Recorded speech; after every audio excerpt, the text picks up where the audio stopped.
La seconde loi dans ces quartiers, c'est celle de l'islam radical.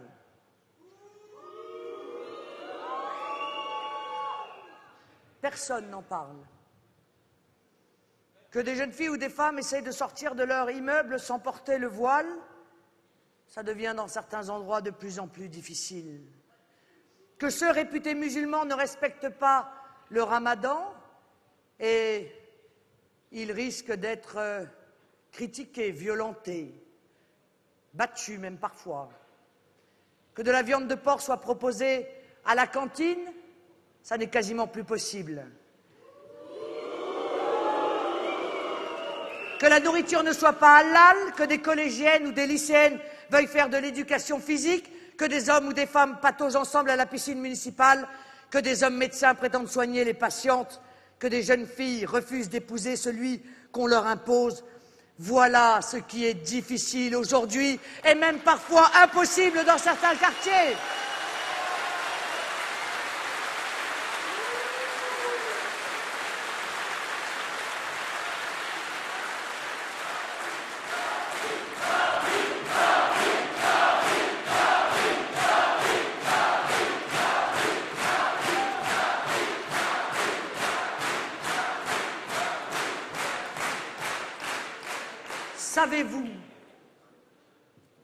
Savez-vous que le mariage forcé a pris une telle importance dans notre pays?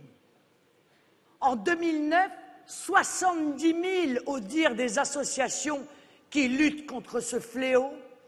Savez-vous qu'il a pris une telle importance qu'il a fallu changer la loi française? Le saviez-vous?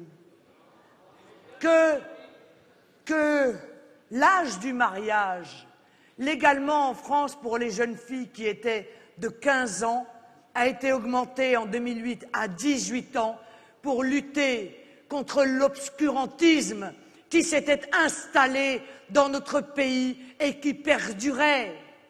Nous en sommes venus à nous adapter à des délits qui ont été importés sur notre territoire et que nous ne connaissions plus depuis des temps immémoriaux.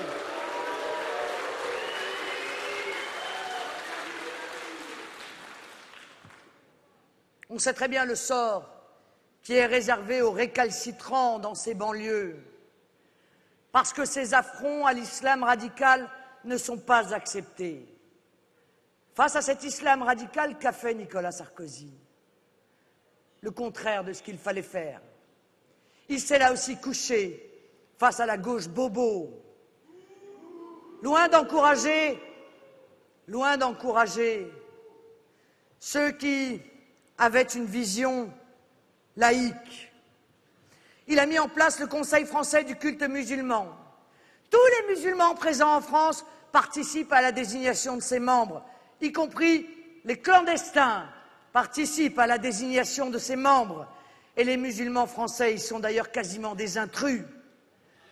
La représentativité de chaque mosquée dépend de sa superficie. Le CFCM de Nicolas Sarkozy est l'enjeu d'une bataille permanente entre des factions dépendantes de pays étrangers. Les fondamentalistes islamiques s'y sont glissés sans difficulté. Le CFCM n'aide pas nos compatriotes musulmans à vivre leur foi, à pratiquer leur culte dans la tranquillité comme ils y aspirent. Le CFCM est encore un échec de Nicolas Sarkozy. Et que dire de l'organisme qui, avec la complicité de Nicolas Sarkozy, a pris le pouvoir sur le CFCM, l'UOIF. L'UOIF qui organise son congrès, comme chaque année d'ailleurs, son congrès qui se déroulera le 6 avril prochain. Et pour ce congrès, eh bien, 2 prédicateurs devaient venir. 2 prédicateurs qui appellent en permanence au meurtre des Juifs. Cela était attendu sur le territoire français. Le Front National a fait un communiqué, se scandalisant qu'on ait accordé des visas à ces 2 prêcheurs et un des visas a été annulé par le ministère de l'Intérieur. Quant à l'autre, eh bien, écoutez les propos de M. Guénaud. M. Guénaud nous a dit que M. Al-Qaradawi, un des plus radicaux des deux, n'avait pas besoin de visa puisqu'il détenait un passeport diplomatique qatari. Combien de fois cet homme est-il venu prêcher la haine dans notre pays dans les 10 dernières années? Voilà une question auquel le gouvernement doit répondre. Mais comment voulez-vous que Nicolas Sarkozy soit capable de lutter contre l'islam radical quand on apprend au détour d'un article du Nouvel Observateur qu'à son dernier meeting de Villepin, ce sont des quarts entiers qui sont arrivés de banlieue avec les femmes séparées des hommes? Qui peut croire qu'un mouvement politique comme l'UMP, qui accepte de faire venir des quarts de femmes d'un côté et des quarts d'hommes de l'autre, soit le mieux placé pour lutter contre le danger fantastique que représente l'avancée de l'islam radical dans notre pays?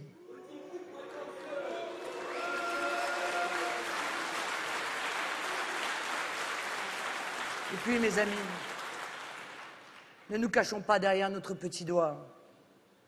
Cet islam radical, son imprégnation, son influence s'aggrave d'année en année. Il y a 15 ans, on n'en entendait quasiment jamais parler, parce que cet islam radical est la conséquence directe de l'immigration de masse que droite et gauche nous imposent depuis des décennies maintenant.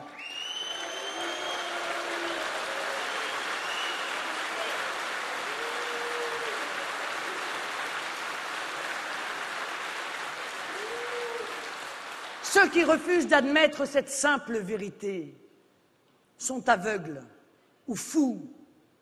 Cette immigration de masse que souhaite d'ailleurs le MEDEF en toutes circonstances pour peser sur les salaires des ouvriers français.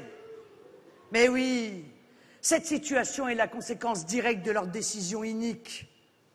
1 million d'étrangers légaux entrés en France pendant le seul quinquennat de Nicolas Sarkozy. Et combien d'illégaux? Combien d'illégaux? Tous les records sont battus.